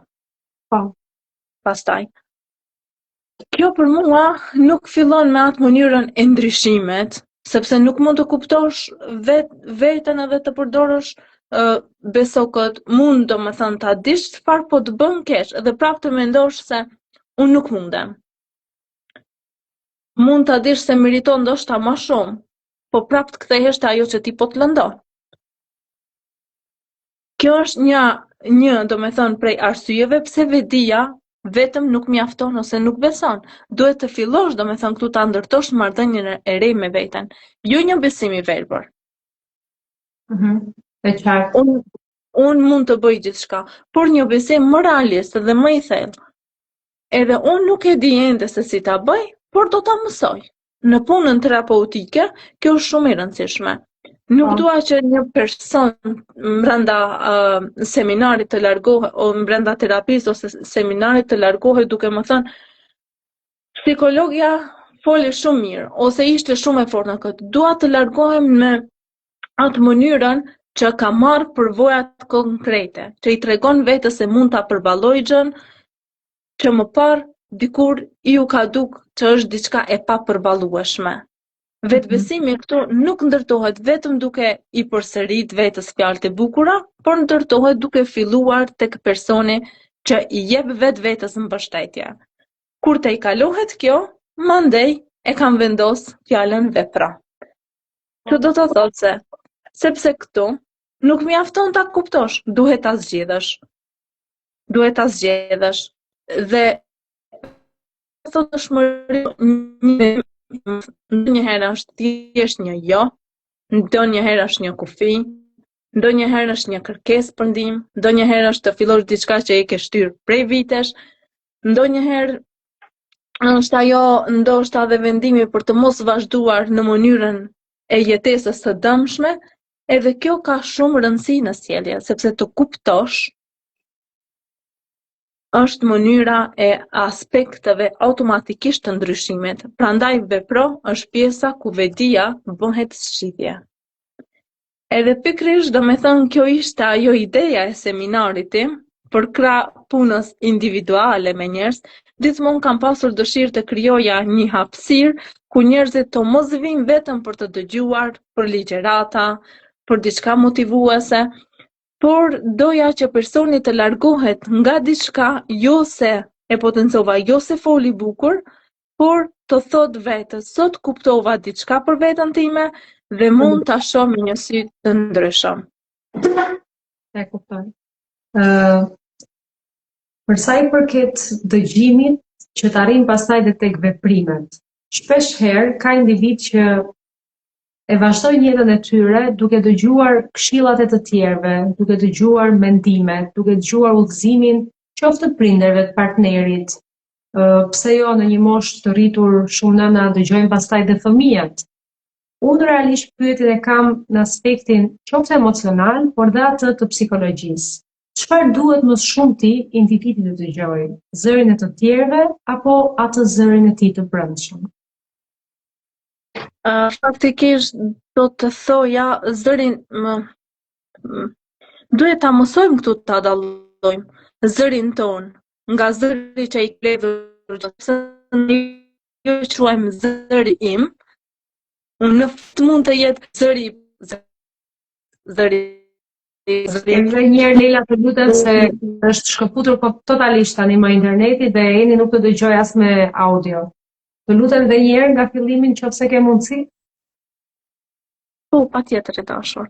Do të thosha, duhet të mësojmë të dallojmë zërin ton nga zërat që i kemi mbledhur ne gjatë kohës. Ndëgjohem? Tani po, dhe si ndodh realisht kjo? Si mund të arrijmë ta dallojmë dhe ta kuptojmë zërin ton për ta dalluar nga zërit të tjerëve? Sepse ndonjëherë ajo që e quajmë na zëri im, në fakt është zëri i prindit, zëri i partnerit, edhe një pyetje që e parashtroj këtu është kush ta mësoi këtë gjë, këtë që mendon për veten. Kur një grua shumë herë thotë, unë nuk jam e zonja, nuk dua të ndalem vetëm te fjalia, dua ta kuptoj të kur fillove ta besosh ti këtë? Do me thënë, për të gjitha vajzat, gratë dhe nënat që neve pyesim zërin, nuk po jemi në kundërshtim të dëgjuarit të prindërve apo të dëgjuarit të partnerit. Jemi në kundërshtim, absolut. Jemi në kundërshtim të atij zërit që bëhet pastaj zëri jon. Nëse kemi dëgjuar ose gjithmonë jemi rritur me nuk jemi aftueshëm, personi tjetër është më i mirë se ti, Ilanka dinte ta bënte akoma më mirë nga ti këtë gjë, ai kthehet pastaj zëri jon. Bëhet një zë që ne e marrim si opinion tonin personal. Dhe deri në atë kënd vështrim ku mund të arrish në një fazë depresive, mund të arrish në një fazë ku ka shumë njerëz i humbet besimit e vetja. Janë shumë vajza që duke parë perfeksionet në rrjetet sociale apo në jetën e përditshme nëpër televizione, nuk kanë më besim tek paraqitja e tyre ose tek dëshira e tyre për të dukur mirë, jo vetëm nga ana e aspektit fizik, por shumë pak nga aspektit emocional, psikologjik ose dhe shpirtëror. Prandaj është kjo, do të thotë ndëgjo trupin, ndëgjo emocionin, ndëgjo nevojën, ndëgjo mendimin, edhe mbi të gjitha mos të dallosh cili zë po të flet, a është zëri yt apo i të tjerëve? Si bëhet realisht? Një truk i vogël ose një ngardia jote nga thesari yt i madh i aspektit të studimeve, si mund të arrijë një individ të bind veten dhe të arrijë të dallojë është zëri i tij apo zëri që ka dëgjuar gjithë jetën i të tjerëve? Do ta jap një fjali të shkurt. Nëse unë u them po të tjerëve dhe ju them jo vetes, atëherë ky është zëri. Okej. Unë e kuptova, uroj shumë që edhe ndjekësit ta kenë kuptuar, të falenderoj Pra, nëse unë them gjithmonë po të tjerëve, ndërkohë që them jo zëri tim, atëherë ky është zëri që dëgjojmë, po? Pikërisht po. Po mund të jetë edhe shumë më e thellë, ka edhe shumë detaje, është diçka shumë individuale që kërkon thellësi, kërkon kërkon analizë të historisë, analizë të përjetimit të personave, të emocioneve, të nevojave të tina për të arritë te ky zë që personin e plotson. E kuptoj, shumë e qartë, falenderoj shumë. Po për sa i përket individëve, se jo nuk bëj dallim tani më për vajzat apo dhe për djem, të një individi, të një krijese njerëzore, dhe një të njëjtë. Absolutisht, në aspektin social, psikologjik dhe aty të problemeve që ne hasim në jetë jemi vërtet të njëjtë. Si mëson një individ të besoj sërish në vetveten e tij pas një traume, vështirësie ose dhe një dështimi që i ka dhënë jeta, e ka humbur këtë besim tani më. Këtu mendoj se ne e bëjmë një gabim shumë të madh të zakonshëm. Presim të ndihemi të sigurt dhe pastaj të veprojmë. Por besimi në veten ndërtohet përmes përvojave të vogla. Kur ti i tregon vetes, mund të mbështetem tek unë, që do të thotë tek vetja. Jo në mënyrën egocentrike, por në psikoterapi nuk i them një personi duhet të besosh më shumë në vete, sepse kjo është shumë abstrakte, por shumë herë parashtroj në pyetje se cili është një i vogël që ti mund të edhe një herë sepse nuk u dëgjua, kërkoj shumë ndjes po interneti. Pyetja që duhet i shtrohet, pyetja që ju i parashtrohet çdo individi ishte? Pyetja e cila e parashtroj është cili është një premtim i vogël që mund t'ia bësh vetes dhe ta mbash. Sepse vetbesimi nuk është vetëm mënyra si mendon në vete, por është edhe historia atyre provave që i ke për veten. Na çdo ditë i premtojmë vetes diçka dhe ose është mënyra e mos respektimit, ose fillon të humbasësh besimin tek vetja. Edhe kur fillon diçka e vogël, ti ta mbash në fjalin për veten, e krijon përvojën. Unë mund të mbështetem tek vetja. Kjo është në kohë, është domethënë një jo diçka një frazë motivuese, por është aspekt që ti të rikthen tek mënyra e besimit tek vetja. Për shembull, çfarë mund të jetë ajo se mund të thot vetes? Ushtrimeve. Urdhnoj dashur, nuk dëgjoj. Cila do ishte një fjali që secili nga ne të përpiqej t'ia thonte vetes më konkretisht? Të dua vetja ime. Shumë e bukur. Shumë e bukur. Dhe këtë duhet jo vetëm ta themi, por që ta arrijmë dhe ta besojmë. Me shpirt ta themi. Sepse kur jam unë,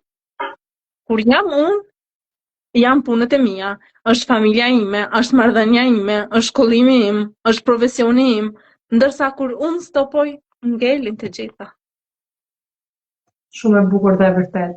Leila, çfarë do t'i këshilloje të bënte një vajzë, një grua, një nën, pse jo dhe një bashkëshort, një baba ose një djalë që po na dëgjon sonte, të bënte një diçka të re, diçka ndryshe nesër, për të filluar më energji, më me vullnet, por dhe me vetbesim nga ana psikologjike dhe sociale, se nesër do të jetë një ditë akoma më e mirë për mua. Kush do ishte ai ndryshim për të bërë nga e dieshmja në sotme? Do të thosha para se ta kap telefonin edhe të filloj të përgjigjet nevojave të gjithëve, ta pyes veten çfarë më duhet mua sot. Jo çfarë duhet të bëj, jo çfarë presim nga të tjerët, jo çfarë më bën të bëj të gjithë të lumtur, por çfarë më duhet mua. Pastaj kur e bën një gjë të vogël, atëherë përgjigjet nëse i duhet pushim, të mos ndihet fajtor që pushon. Nëse i duhet një bisedë, ta kërkoj. Nëse i duhet një kufi, ta vendos këtu. Nëse i duhet ndihmë, ta kërkoj. Nëse i duhet të filloj diçka që e ka shtyr prej kohësh, ta bëj hapësirën e parë, sepse kujdesi këtu për veten nuk fillon gjithmonë me një ndryshim të madh. Fillon në momentin kur ti fillon ta konsiderosh veten si dikush për të cilin ti ke përgjegjësi për veten tënde. Shumë e bukur, shumë faleminderit. Dhe për gjitha ato zemra dhe për gjithë ato individ që jeta I ka bërë që të përballen me shumë vështirësi dhe të tregohen se janë të fortë. Por realisht brenda vetes ata ndjehen shumë të dobët dhe nuk kanë se ku ta shprehin këtë.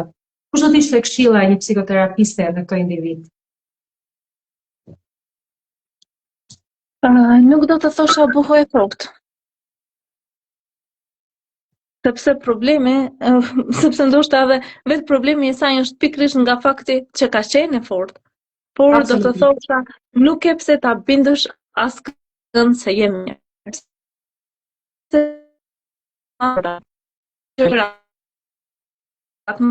Më të rëndësishme të një hapësire ku personi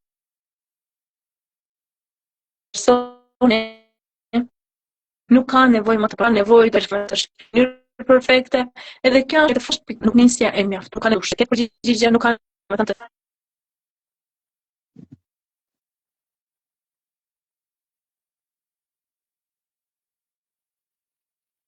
Leila, më dëgjon? Po e dashur dëgjoj. Unë nuk të dëgjova më dhe u shkëput linja edhe një herë dhe të kërkoj shumë ndjes, por ishim tek pyetja se çfarë duhet bënte një individ për të mos vazhduar më së të qenë I fortë. Dhe nëse ke mundësi edhe një herë të lutem sepse nuk të dëgjuam. Patjetër e dashur. Unë faktikisht nuk do të thosha me njëherë bëhu I fortë. Sepse ndoshta këtu problemi ndëgjohem. Po, tani po, të dëgjoj. Sepse ndoshta këtu problemi I saj është pikërisht fakti që ka qenë e fortë. Absolut, kjo është e pyetja. Ata kanë qenë një kohë shumë të gjatë të fortë, shumë individ që I ka përballur jeta në fatkeqësi, në probleme, në situata të vështira, qoftë ekonomike dhe sociale, njëra pas tjetrës. Dhe ata e ndjejnë, e kuptojnë se nuk munden më të qëndrojnë kaq të fortë. Çfarë duhet ata realisht të bëjnë? Nuk e pse ta bindësh askënd se je mirë faktikisht. Dhe nuk e pse ta mbash vetëm atë që po të rëndon. Një nga gjërat më të rëndësishme është krijimi një hapësire ku personi nuk ka nevojë të performojë, nuk ka nevojë të duket I fortë, nuk ka nevojë të ketë përgjigje, nuk ka nevojë as të shpjegojë në mënyrë perfekte ose në mënyrë të dhimbjes. Edhe kjo është ajo piknisja e fillimit të mjaftueshëm. Shumë e vërtetë e bukur, faleminderit shumë. Pra, realisht nuk kemi nevojë të bindim askënd që jemi të fortë dhe kur e ndjejmë që kjo forcë që kemi mbajtur deri më tani po na rëndon akoma psikologjikisht dhe fizikisht, nuk kemi pse të vazhdojmë ta mbajmë apo jo. Absolutisht. Çfarë do të thuash asaj që mendon se është tepër vonë për të ndryshuar jetën e saj? Ka individ që bien në stres, në mërzi dhe mendojnë se kanë arritur në atë situatë që jeta nuk merr dot më rrjet tjetër. Do vazhdoj, ku të më çojë jeta, ku të më çojë rastësia, ku të më çojë risku, dhe të ndjek këtë ritëm ku jam dhe më kanë sjellë të prana. Unë do ta parashtroja me një pyetje. Tepër vonë sipas kujt? Sipas Nëse personi, faktikisht personit, individit që thot është diçka tepër vonë. Tepër vonë sipas kujt? Sepse shpesh nuk kemi frikë. Po, sepse shpesh nuk kemi frikë vetëm nga ndryshimi. Kemi frikë nga ideja se e kemi humbur shumë kohë. Kjo është problemi. Prandaj them që që është shumë vonë për kohë. Kjo na mban të ngrirë. Në terapi, një nga ndryshimet e rëndësishme ku kalon kjo, pse lash veten të arri deri këtu? E rikthej në pyetjen, çfarë mund të bëje ty nga ky moment e tutje? Sepse e kaluara mund të na shpjegohet, por nuk na dënon. E kuptoj. Edhe kjo është ajo mënyra e ndryshimit të vogël që I bën sot dhe është e rëndësishme për jetën e tashme dhe të kaluar. Nuk kemi nevojë ta presim momentin perfekt. Është mënyra që sot bëjmë më të mirën e mundshme. Sepse jam në kohën e duhur, në momentin e duhur, në vendimet e duhura, me veprimet e duhura. Në kohën e mashtë nuk ka qenë për mua. Ka qenë rrezik ne thojmë. Absolutisht. Kjo është një tjetër dimension dhe unë aspektin fetar, po e veçoj sonte dhe po merrem me atë të aspektit shkencor, profesional dhe psikologjik. Por realisht, secili nga ne di që derisa kemi jetë na ka caktuar riskun Zoti që të vazhdojmë të jetojmë, asnjëherë për askënd nuk është vonë. Sepse nëse ne zgjohemi çdo ditë, Zoti na ka dhënë një arsye më shumë për të kuptuar se është koha jote. Secili nga ne duhet falenderoj për atë që është, për atë që ka, dhe të vazhdoj të japi më të mirën çdo ditë të jetës, duke u mbështetur tek ai që i ka krijuar dhe askush tjetër përreth nuk mund ta caktojë dhe ta vendosë se ti tani më nuk ke kohë. Nuk na ka caktuar kohën askush veç atij që na ka krijuar. Kjo është shumë e qartë. Po nëse një individ ndjehet në atë pikën e tij të rëndësishme të jetës, ku thotë, unë nuk dua të jetoj më kështu, por nuk di nga t'ja filloj ndryshimin. Cila do të ishte fjalia e parë që do t'i thoje? Do ta dëgjoja me shumë seriozitet këtë fjali, pa e minimizu, edhe pa nxitu te mburrja e këshillave.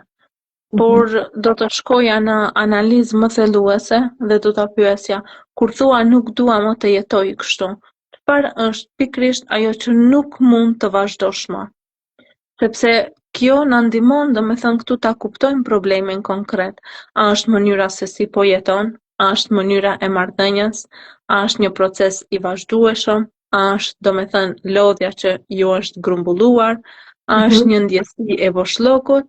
Edhe nëse kjo fjali nënkuptohet se personi nuk mund të jetë në rrezik, që personi domethënë mund të jetë në rrezik, ose nuk dëshiron të jetoj fare, atëherë kjo nuk kërkon një metaforë poetike, duhet të mirret shumë seriozisht edhe të kërkohet një mbështetje shumë profesionale me ndihmën e njerëzve të sigurt që i ka pranë saj dhe me profesionistë të shëndetit mental.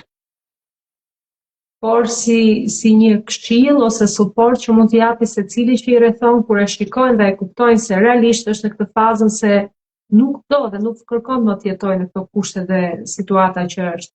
Çfarë mund të bënim ne? Fjala vjen nëna për fëmijën, një motër për motrën, një mike për miken, kur e shikon për shembull se individi ka arritur realisht në këtë pikë.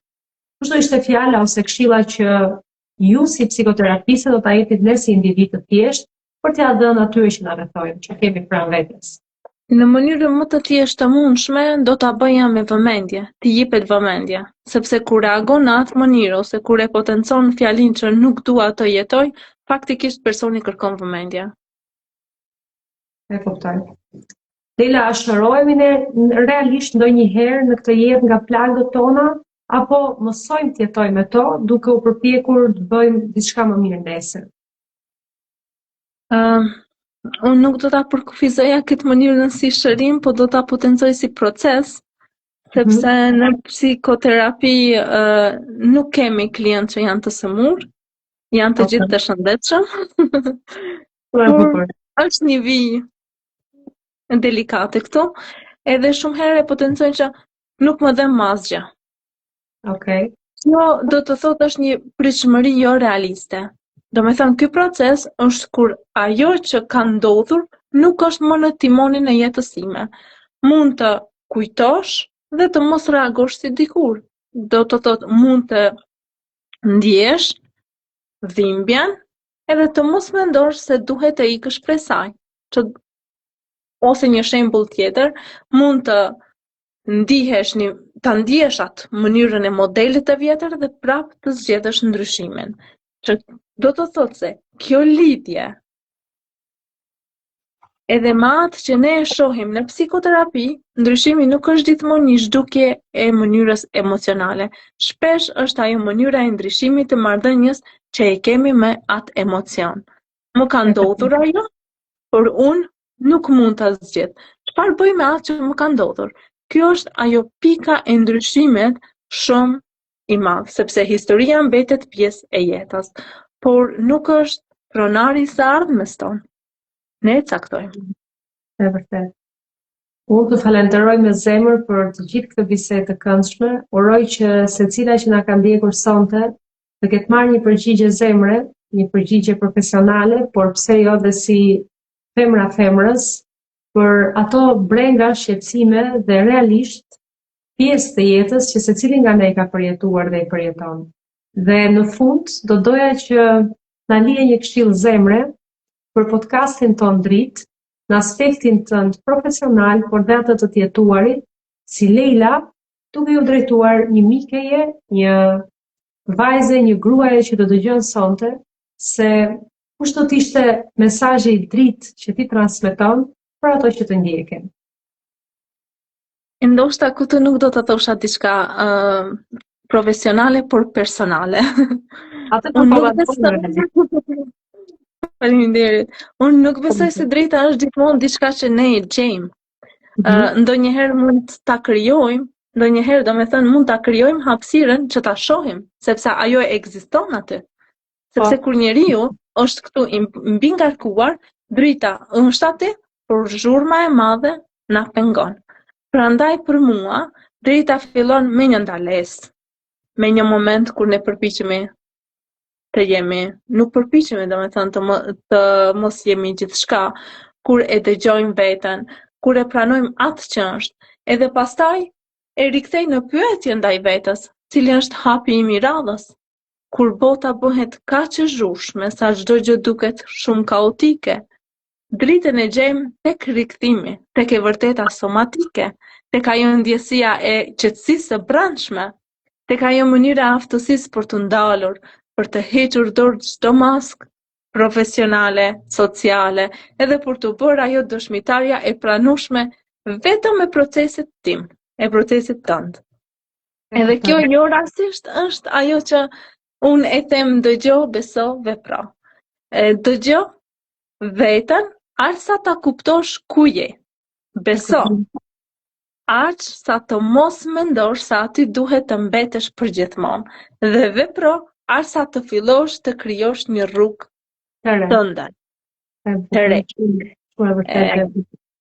Nëse sërish do ta kisha si pyetje për rigjetjen e dritës, do ta gjeja edhe në dhomën time terapeutike, që nuk do ta anashkaloja.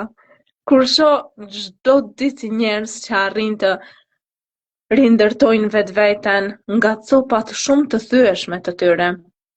Kur vinë, domethënë, janë shumë të lodhur, janë shumë të hutuar, janë shumë në dëshpërime për veten, pak nga pak edhe përmes kësaj arrin me punë, arrin vedijen, arrin mënyrën e marrëdhënies terapeutike dhe mënyrën e zgjedhjeve shumë të vogla. Ktu fillon ajo ndryshimi i vetes, edhe është një ndër scenat më të bukura kur vendosin të mos heqin dorë nga vetja. Kjo është ajo që një nga gjërat më të bukura të këtij profesioni, unë e shoh që të mos i japësh dritën dikujt, por ta ndihmoj edhe përpiqem ta ndihmoj ta zbuloja që aja dritë ka aty. E kjo është një ndër mundësitë që vetë personi nuk ka arritur ta sheh, por e sheh. Njëkohësisht e gjejmë dritën të dytë. Shumë e bukur. Të falenderoj shumë me zemër. I kërkoj ndjesë të gjithë atyre që kanë pritur këtë lidhje dhe ishte e vështirë deri në fund që unë të kisha edhe me video. Nuk kemi dëgjuar gjatë gjithë kohës vetëm me zë, megjithatë ishte një bisedë shumë e këndshme. Unë të falenderoj që ishe me mua sonte, që ndave dijen tënde, kohën, por pse jo edhe këtë bisedë kaq të këndshme për gjithë ne. Uroj shumë që puna jote të mos shteroj kurrë dhe drita jote e mirësisë të transmetohet, nuk po them tek individët që vinë, por tek çdo që të rrethon në jetë. Faleminderit të dashur, kënaqësi edhe për pjesëmarrjen dhe për mënyrën e podcastit. Ishte kënaqësi të ndajmë kohën së bashku me problematika të cilat edhe janë teknologjike. Kisha dëshirë dhe dashurinë shumë të madhe të jem edhe me mënyrën e fotografisë, po pa mundësia. Të falenderoj shumë gjithsesi. Audio është dëgjuar, këshillat janë dhënë. Uroj shumë që secila që na ka ndjekur ketë marrë një përgjigje për çdo pyetje dhe vështirësi që has në jetën e saj, por në të kundërt, tani më ju e njihni, e dini kontaktin dhe Leila patjetër që me zemërbardhësinë e saj do t'ju vinë në ndihmë, pse jo, jo vetëm si individ, por dhe si njerëz që vërtet kemi nevojë të transmetojmë dritën tek njëri tjetri. Leila, shumë faleminderit. Uroj me shpirt që drita jote e mirësisë, profesionit, por dhe ajo e jetës personale të vazhdoj gjithmonë të ndriçojë. Faleminderit ty e dashur për ftesë. Faleminderit dhe të uroj gjithë të mirat. Të nderuar miq, faleminderit që na keni ndjekur. Kërkojmë shumë ndjesë një herë për gjithë situatat e vështira të linjës teknike. Uroj shumë të shihemi të dielën e ardhshme në podcast rit me një tjetër të ftuar, me të tjera intervista dhe pse jo këshilla që vërtet secilës nga ne i vjen në jetë. Nga unë, natën e mirë dhe shihemi të dielën tjetër.